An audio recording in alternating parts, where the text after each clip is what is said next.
Good morning mga kasamang hunters, at ipapakita ko sa inyo ang ating bagong project ngayon. Ayan,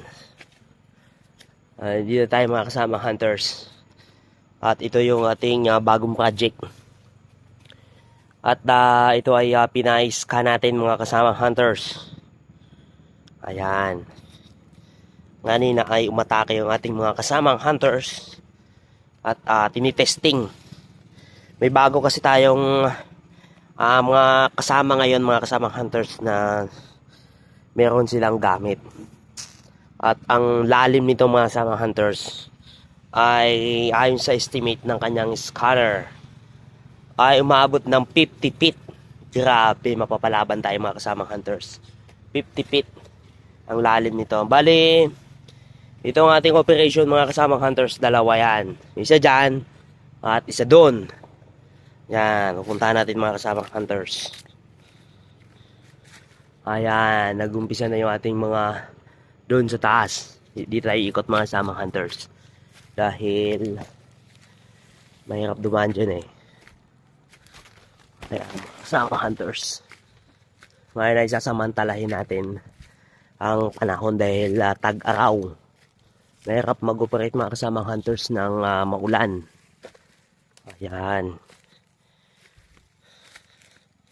tayo daan mga kasamang hunters.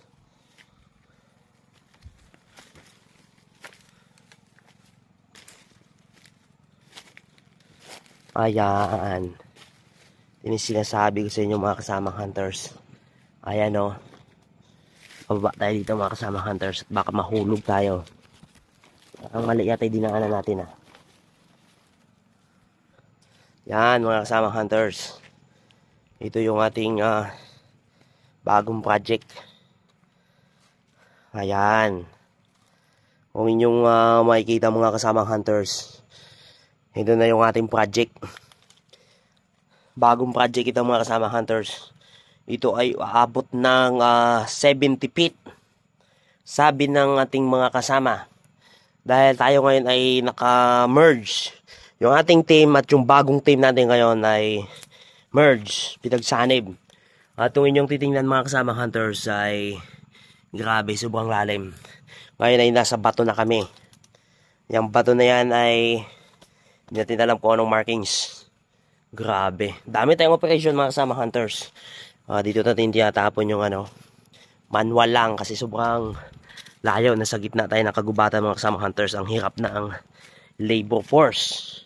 At dito ay may tunnel nga mga kasamang hunters, sinusuot natin yan. Yung tunnel na yan ay malalim sa loob yan, pero dahil sensitibo ang operation natin mga kasamang hunters, hindi ko muna ipapakita sa inyo kung ano yung loob nyan. Pero sobra, grabe yan mga kasamang hunters, napakalupit nito. Ayan, kaya lang mga kasamang hunters, dubli-dubli yung ating mga operation ngayon. At isa doon sa baba, at isa dito. Ngayon ay nakapag-video tayo dahil pahinga muna. Ayan mga kasamang hunters, grabe, 70 feet. So nasa pa lang tayo mga kasamang hunters. Hindi ko alam kung ilang feet to. Nasa 17 pa lang daw. 17, mahaba-haba pang inuman to. Mahaba-haba pa ibubunoy natin mga kasamang hunters. Ayan, grabe. Ayun lang mga kasamang hunters, at ingat lagi kayo. At sa lahat ng mga supporters natin, at sa lahat ng bumubuo sa community ng mga treasure hunters, mabuhay po kayong lahat. Ganun lang talaga ang buhay mga kasamang hunters. Ayan. Ayan, yung area kasi ito mga kasamang hunters, yung bumaba yan. Talagang grabe. Ibig sabihin, itong ating kinakatayuan ay may malaking presensya ng tunnel dito. Ibig sabihin, isang secret chamber na sa katagalan ng panahon bumagsak. Ito hinukay natin at may natagpuan tayong tunnel doon.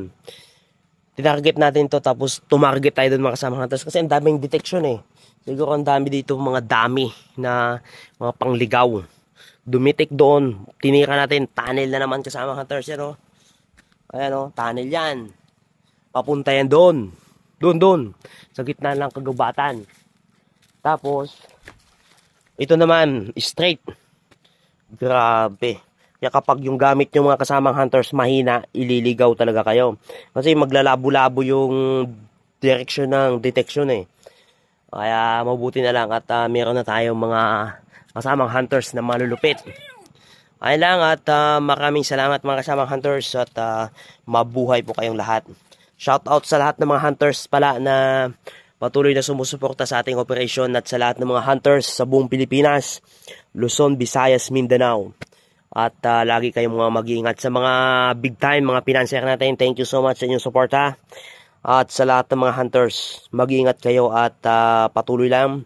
At samantalahin natin ang tag-araw ngayon, El Nino. So maganda mag-operate ngayon mga kasama hunters, hindi siya titibag. Samantalahin natin ang napakagandang panahon. Ayan. Ayan o.